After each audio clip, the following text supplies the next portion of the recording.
নিষেধাজ্ঞা প্রত্যাহারের বিনিময়ে পরমাণু সমঝোতায় রাজি ইরান। জেনেভায় হবে দ্বিতীয় দফার বৈঠক। আলোচনার অগ্রগতিতে বাধা দিচ্ছে তেহরান, অভিযোগ ওয়াশিংটনের। সিরীয় সেনাদের কাছে সামরিক ঘাঁটির নিয়ন্ত্রণ হস্তান্তর করল যুক্তরাষ্ট্র। এসডিএফ এর সঙ্গে যুদ্ধবিরতি চুক্তির অংশ হিসেবেই হস্তান্তর, ইতিবাচক বলছে ওয়াশিংটন। ইসরায়েলি হামলায় নিহত 11, উপত্যকা পুনর্গঠনে $500 কোটি সহায়তার অঙ্গীকার বোর্ড অব পিসের। পশ্চিম তীরের জমি রাষ্ট্রীয় সম্পত্তি হিসেবে অনুমোদন তেল আবিবের। রুশ হামলায় ইউক্রেনের সব বিদ্যুৎ কেন্দ্র ক্ষতিগ্রস্ত, দাবি কিয়েভের। আরও একটি বসতি দখলে নেয়ার দাবি মস্কোর। পশ্চিমাদের কাছে আকাশ প্রতিরক্ষা চাইলেন জেলেনস্কি। এবং কুখ্যাত যৌন অপরাধী অ্যাপস্টাইনের নথিতে ফরাসি নাগরিকদের নাম, বিশেষ তদন্ত দল গঠনের ঘোষণা। আরব ওয়ার্ল্ড ইনস্টিটিউটের প্রধানের পদ থেকে সাবেক মন্ত্রীর পদত্যাগ। গাজায় ইসরায়েলি বিমান হামলায় আরও 11 ফিলিস্তিনি নিহত হয়েছেন। দখলদারদের আগ্রাসনের মধ্যে উপত্যকা পুনর্গঠন ও মানবিক সহায়তার অংশ হিসেবে বোর্ড অব পিসের সদস্য রাষ্ট্রগুলো $500 কোটি বেশি অর্থ প্রদানের অঙ্গীকার করেছে। এদিকে অধিকৃত পশ্চিম তীরে বিশাল এলাকা রাষ্ট্রীয় সম্পত্তি হিসেবে নিবন্ধনের প্রস্তাব অনুমোদন দিয়েছে ইসরায়েল। নেতানিয়াহু সরকারের এমন পদক্ষেপের নিন্দা জানিয়েছে হামাস। স্থানীয় সময় রোববার গাজার বেশ কয়েকটি স্থানে হামলা চালায় ইসরায়েলি সেনারা। চিকিৎসকদের তথ্য অনুযায়ী বাস্তুচ্যুত পরিবারগুলোর তাঁবুতে হামলা চালালে বেশ কয়েকজন হতাহত হন। ইসরায়েলি সামরিক বাহিনীর দাবি, হামাস যুদ্ধবিরতি চুক্তি লঙ্ঘন করায় আন্তর্জাতিক আইন মেনে সুনির্দিষ্ট লক্ষ্যবস্তুতে হামলা চালানো হয়েছে। সংগঠনের মুখপাত্র হাজেম কাশেম এই হামলাকে বাস্তুচ্যুত মানুষের ওপর নতুন করে গণহত্যা হিসেবে আখ্যা দিয়েছেন। এদিকে যুদ্ধবিধ্বস্ত গাজা পুনর্নির্মাণ ও মানবিক সহায়তার জন্য বোর্ড অফ পিসের সদস্য রাষ্ট্রগুলো $500 কোটি বেশি অর্থ প্রদানের অঙ্গীকার করেছে। আগামী বৃহস্পতিবার মার্কিন প্রেসিডেন্ট ডোনাল্ড ট্রাম্পের বোর্ড অফ পিসের সদস্য দেশগুলো আনুষ্ঠানিকভাবে অর্থ সহায়তা দেবে বলে জানিয়েছে বার্তা সংস্থা রয়টার্স। প্রতিবেদনে বলা হয়, ট্রাম্প গাজা পুনর্গঠন ও সেখানকার বাসিন্দাদের মানবিক সহায়তার অংশ হিসেবে $500 কোটি বেশি অর্থদানের ঘোষণা দেবেন। এর মধ্যেই অধিকৃত পশ্চিম তীরে বড় অংশের জমি রাষ্ট্রীয় সম্পত্তি হিসেবে নিবন্ধনের প্রস্তাব অনুমোদন দিয়েছে ইসরায়েল সরকার। প্রস্তাবটি উত্থাপন করেন কট্টরপন্থী অর্থমন্ত্রী বেজালেল স্টোটরিচ, বিচারমন্ত্রী ইয়ারিফ লেভিন ও প্রতিরক্ষামন্ত্রী ইসরায়েল কাটজ। এমন সিদ্ধান্তের নিন্দা জানিয়েছে হামাস। আন্তর্জাতিক আইন অনুযায়ী দখলদাররা অধিকৃত ভূখণ্ডে জমি বাজেয়াপ্ত বা বসতি স্থাপন করতে পারে না। বিশ্লেষকরা বলছেন, এই পদক্ষেপ কার্যত পশ্চিম তীর সংযুক্তিকরণের শামিল।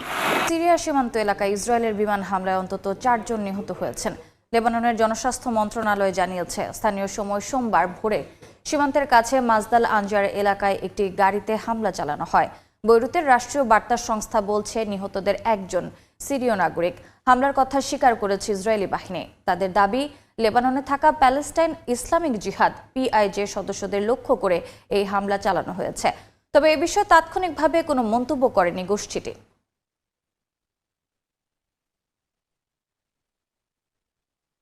পরমাণু ইস্যুতে আপোষের বার্তা দিলেন ইরানের পররাষ্ট্রমন্ত্রী মাজিদ তাখত রাভানজি। আলোচনায় অগ্রগতি চাইলে ইরানের ওপর থেকে নিষেধাজ্ঞা তুলে নেওয়ার পাশাপাশি যুক্তরাষ্ট্রকে আন্তরিকতার পরিচয় দিতে হবে বলেও জানান তিনি।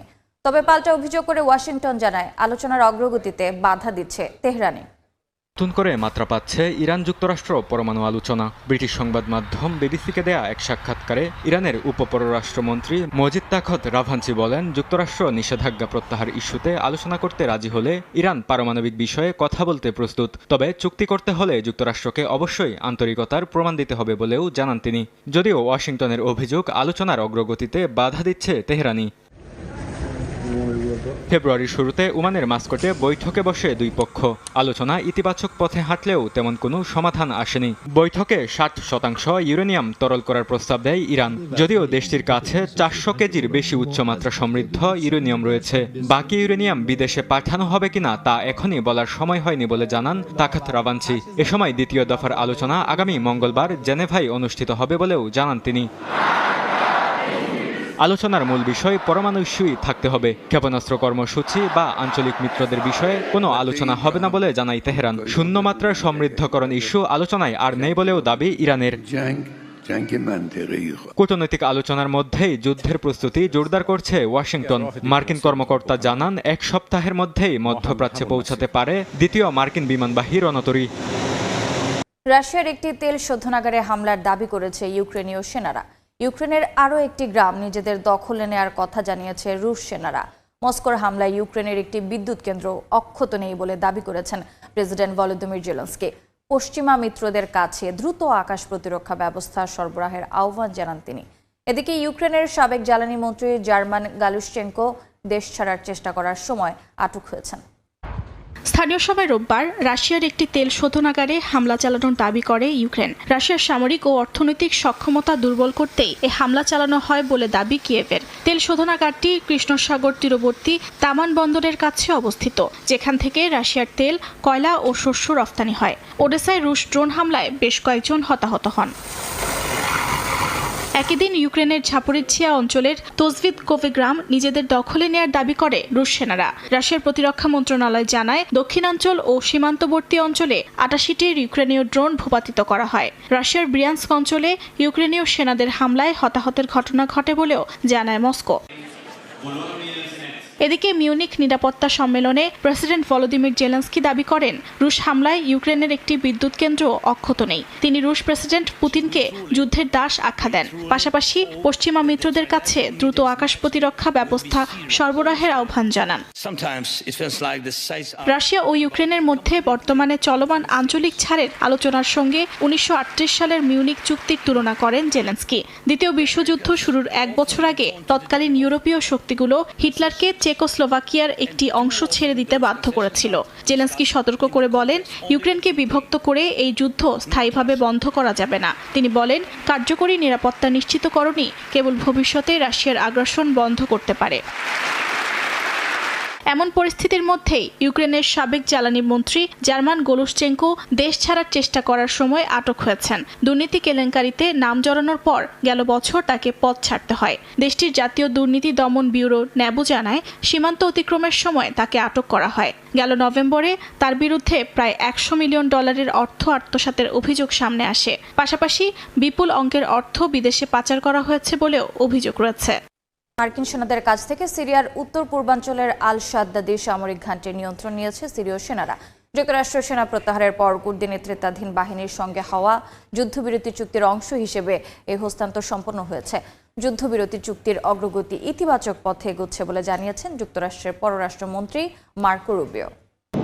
মার্কিন সেনাদের কাছ থেকে সিরিয়ার উত্তর পূর্বাঞ্চলীয় আল সাদ্দাদি সামরিক ঘাঁটির নিয়ন্ত্রণ নিয়েছে দেশটির প্রতিরক্ষা মন্ত্রণালয়। জর্ডান ইরাক সীমান্ত লাগোয়া একটি স্থাপনার নিয়ন্ত্রণ নেয়ার কয়েকদিন পর স্থানীয় সময় রোববার মার্কিন বাহিনীর কাছ থেকে ওই ঘাঁটি বুঝে নেয় সিরীয় সেনারা। দেশটির প্রতিরক্ষা মন্ত্রণালয়ের এক বিবৃতিতে বলা হয়, মার্কিন পক্ষের সঙ্গে সমন্বয়ের মাধ্যমে সিরীয় আরব সেনাবাহিনীর সদস্যরা হাসাকা গ্রামাঞ্চলের আল সাদ্দাদি সামরিক ঘাঁটির নিয়ন্ত্রণ নেয়। এই পদক্ষেপকে কুর্দি নেতৃত্বাধীন সিরিয়ান ডেমোক্রেটিক ফোর্সেস এসডিএফ এর সঙ্গে হওয়া যুদ্ধবিরতি চুক্তির বাস্তবায়নের অংশ হিসেবে দেখছেন বিশ্লেষকরা। এদিকে যুদ্ধবিরতি চুক্তির অগ্রগতি ইতিবাচক পথে এগিয়ে যাচ্ছে বলে মন্তব্য করেছেন মার্কিন পররাষ্ট্রমন্ত্রী মার্কো রুবিও। বলেন, সামরিক গতিপথ আশাব্যঞ্জক। তিনি আরও জানান, দ্রুজ, বেদুইন ও আলাউই সম্প্রদায়ের সঙ্গে একই রকম সমঝোতা প্রয়োজন। রোববার মার্কিন সেন্ট্রাল কমান্ডের বিবৃতিতে বলা হয়, চলতি মাসে সিরিয়ার আইএসের 30টিরও বেশি লক্ষ্যবস্তুতে হামলা চালিয়েছে মার্কিন সেনাবাহিনী। আইএসের ঘাঁটি লক্ষ্য করে হামলা অব্যাহত থাকবে বলে জানিয়েছে ওয়াশিংটন। 2024 সালের ডিসেম্বরে সরকার বিরোধী বিক্ষোভে সিরিয়ার প্রেসিডেন্ট বাশার আল আসাদের পতন ঘটে। ইসলামপন্থী বিদ্রোহীদের আন্দোলনের মুখে বাশারের পতনের পর দামেস্কের নতুন সরকারের সঙ্গে ঘনিষ্ঠতা বাড়িয়েছে ওয়াশিংটন। কুর্দিদের সঙ্গে মার্কিন জোটের প্রয়োজনীয়তা এখন অনেকাংশে ফুরিয়ে এসেছে বলে সম্প্রতি ঘোষণা দিয়েছে যুক্তরাষ্ট্র। আইএসের আঞ্চলিক পরাজয় ঘটলেও গোষ্ঠীটি এখনও ওই অঞ্চলের বিভিন্ন এলাকায় সক্রিয় রয়েছে। মার্কিন যৌন অপরাধী জেফ্রি অ্যাপস্টেইনকে ঘিরে প্রকাশিত নতুন নথিতে ফরাসি নাগরিকদের নাম আসায় নড়েচড়ে বসেছে প্যারিস। সম্ভাব্য সংশ্লিষ্টতা খতিয়ে দেখতে বিশেষ বিচারিক দল গঠনের ঘোষণা দিয়েছে প্রসিকিউটর অফিস। নথিতে নাম আসায় আরব ওয়ার্ল্ড ইনস্টিটিউটের প্রধানের পদ থেকে সরে দাঁড়িয়েছেন ফ্রান্সের সাবেক মন্ত্রী জ্যাক ল্যাং। মার্কিন বিচার বিভাগ সম্প্রতি কুখ্যাত যৌন অপরাধী জেফ্রি এপস্টাইন সংক্রান্ত প্রায় ৩০ লাখ নথি প্রকাশ করেছে। এসব নথি কয়েকজন প্রভাবশালী ফরাসি নাগরিকের নাম উঠে আসার পর তদন্তে নামে প্যারিস প্রসিকিউটর অফিস। তারা জানায়, ফ্রান্সের জাতীয় আর্থিক অপরাধ ইউনিট ও পুলিশের সমন্বয়ে একটি বিশেষ বিচারিক দল কাজ শুরু করবে। এপস্টাইনের অপরাধে কোনো ফরাসি নাগরিক জড়িত ছিলেন কিনা তা যাচাই করতে বিচারিক দল কাজ শুরু করবে বলে জানায় প্যারিস প্রসিকিউটর অফিস। প্রসিকিউটররা জানায়, এপস্টাইনের ঘনিষ্ঠ সহযোগী এবং ফরাসি মডেলিং এজেন্সির সাবেক নির্বাহী জিন লাক ব্রুনেল এর মামলা নতুন করে পর্যালোচনা করা হবে।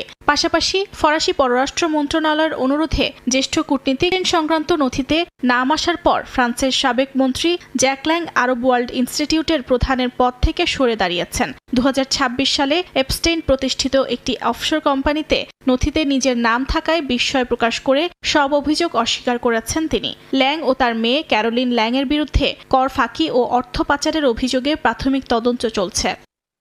অপ্রাপ্তবয়স্ক নারীদের ধর্ষণের অভিযোগে 2020 সালে জেফ্রি এপস্টাইন ফ্রান্সের প্যারিসে গ্রেফতার হন। 2022 সালে কারাগারে তার মরদেহ উদ্ধার করা হয়। মৃত্যুর পর 2023 সালে মামলাটি বন্ধ হয়ে যায়। তবে নতুন নথি প্রকাশের পর আবারও প্রশ্ন উঠেছে তার ভূমিকা নিয়ে। অভিযোগ আছে, দরিদ্র পরিবারের মেয়েদের মডেলিংয়ের প্রলোভন দেখিয়ে শোষণের চক্রে জড়িত ছিলেন তিনি। পরোক্ষ যুদ্ধ বা প্রক্সি ওয়ারে বড় শক্তিগুলোর স্বার্থ রক্ষায় বলি হয় দুর্বল রাষ্ট্রগুলো। এতে একদিকে যেমন অবকাঠামো ধ্বংস হয়ে দেশ বিরান ভূমিতে পরিণত হয়, অন্যদিকে সাধারণ মানুষ হারায় প্রাণ ও আশ্রয়। মূলত অন্যের দাবার গুটি হয়ে লড়তে গিয়ে দেশগুলো দীর্ঘমেয়াদী পঙ্গুত্বের শিকার হয়।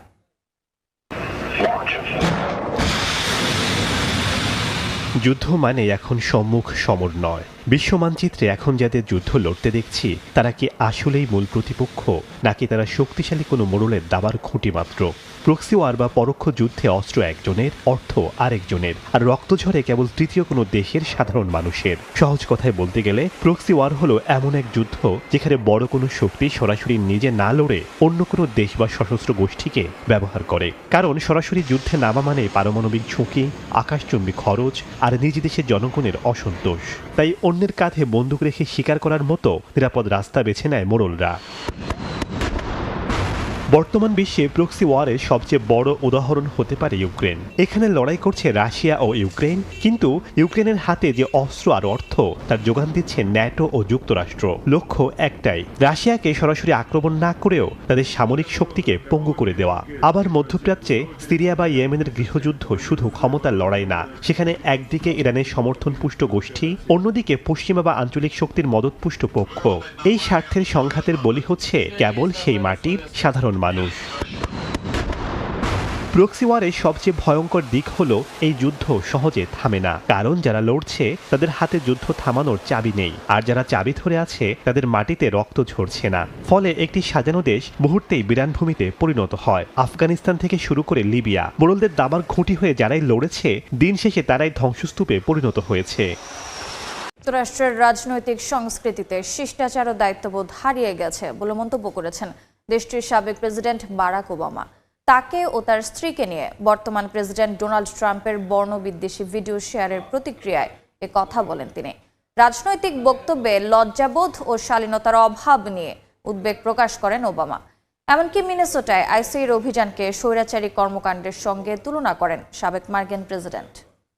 সাবেক মার্কিন প্রেসিডেন্ট বারাক ওবামা তার এবং স্ত্রী মিশেল ওবামাকে নিয়ে বর্তমান প্রেসিডেন্ট ডোনাল্ড ট্রাম্পের সোশ্যাল মিডিয়া অ্যাকাউন্টে শেয়ার করা একটি বর্ণবিদ্বেষী ভিডিও নিয়ে মুখ খুলেছেন। লিবারেল পডকাস্টার ব্রায়ান টাইলার কোহেনের সঙ্গে এক সাক্ষাৎকারে ওবামা পরোক্ষভাবে ট্রাম্পের পোস্ট করা ওই ভিডিও নিয়ে ক্ষুব্ধ প্রতিক্রিয়া প্রকাশ করেন। একসময় সরকারি কর্মকর্তাদের মধ্যে যে লজ্জা এবং শালীনতা কাজ করত, তা এখন হারিয়ে গেছে বলে মন্তব্য করেন সাবেক মার্কিন প্রেসিডেন্ট।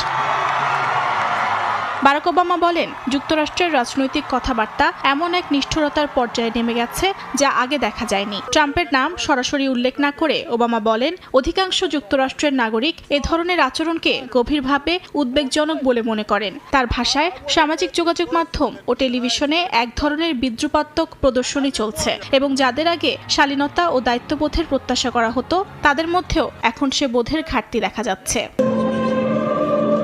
সম্প্রতি ট্রাম্পের মালিকানাধীন সামাজিক যোগাযোগ মাধ্যম ট্রুথ সোশ্যালে আপত্তিকর এক ভিডিও পোস্ট করা হয়। ভিডিওর শেষাংশে ওবামা ও তার স্ত্রী মিশেল ওবামাকে বানরের রূপে দেখানো হয়েছিল। ওই ভিডিওর কারণে ডেমোক্র্যাট ও রিপাবলিকান উভয় দলের নেতাদের কাছ থেকেই ব্যাপক সমালোচিত হন মার্কিন প্রেসিডেন্ট ডোনাল্ড ট্রাম্প।